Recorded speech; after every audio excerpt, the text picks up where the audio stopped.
শাসক কি চাইবে, তারা কি পছন্দ করবে, কি বলবে, করবে না, এভাবে মেপে মেপে কথা বলতে হচ্ছে, খুশি করবার জন্য কথা বলতে হচ্ছে, তখন কিন্তু আমি প্রাণের কথা বলতে পারি না।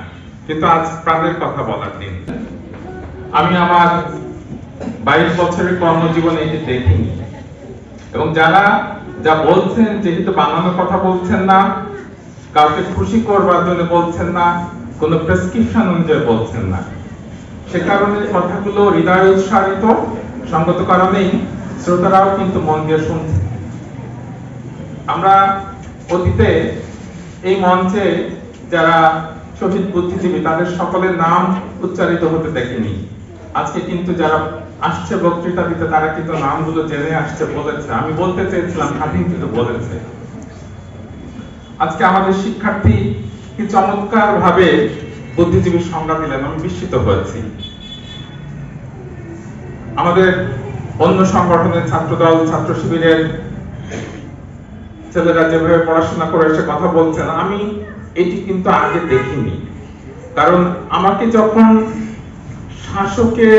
শাসক কি চাইবে, তারা কি পছন্দ করবে, কি বলবে, করবে না, এভাবে মেপে মেপে কথা বলতে হচ্ছে, খুশি করবার জন্য কথা বলতে হচ্ছে, তখন কিন্তু আমি প্রাণের কথা বলতে পারি না। কিন্তু আজ প্রাণের কথা বলার দিন। সঙ্গত কারণেই আমাদের স্বাধীনতা এসেছে, মুক্তিও আসন্ন, এটি আমি বিশ্বাস করি।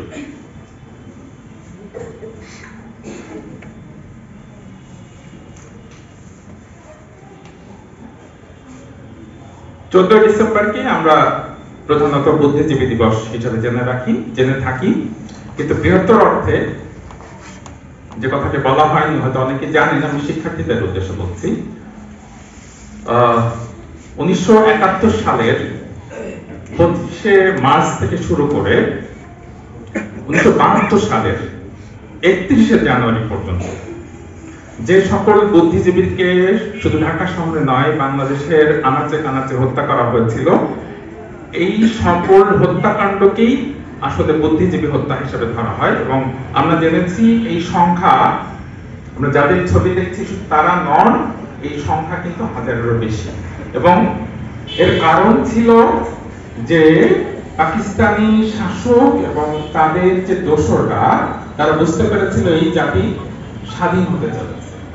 আমরা জানি যে এরকম যুদ্ধ, স্বাধীনতা, রক্তক্ষয়ের ইতিহাস পৃথিবীর বিভিন্ন জাতির রয়েছে, কিন্তু এরকম বর্বরচিত নরপিশাচের মতো কাপুরুষোচিত হত্যাকাণ্ড, অর্থাৎ যখন পরাজয় আসন্ন, এই জাতির শ্রেষ্ঠ সন্তানকে হত্যা করে যাচ্ছে, যেন এরা আর কখনো মাথা উঁচু করে দাঁড়াতে না পারে।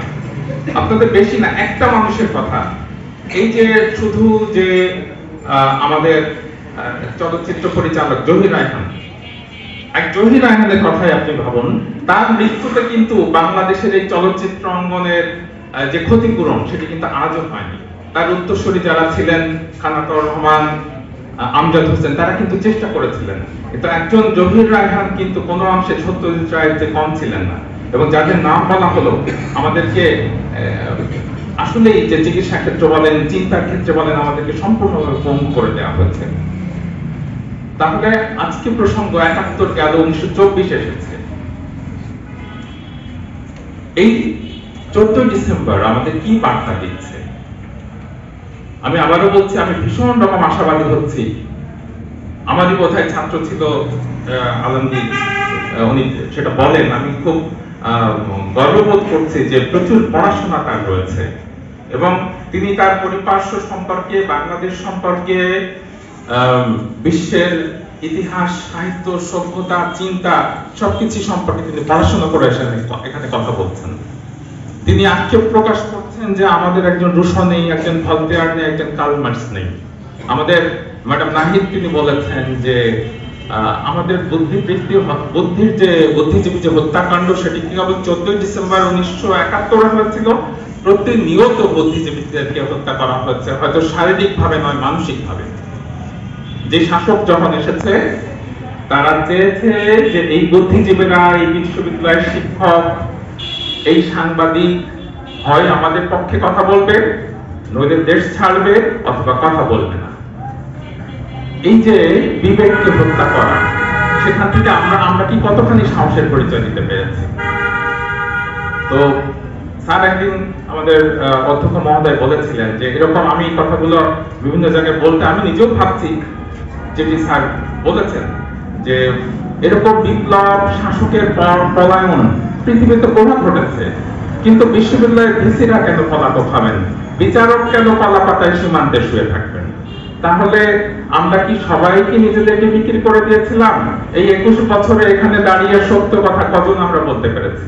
এসডি সাহেব সেদিন আমাদের নিজেদেরকে কাঠ করে দাঁড় করিয়েছিলেন।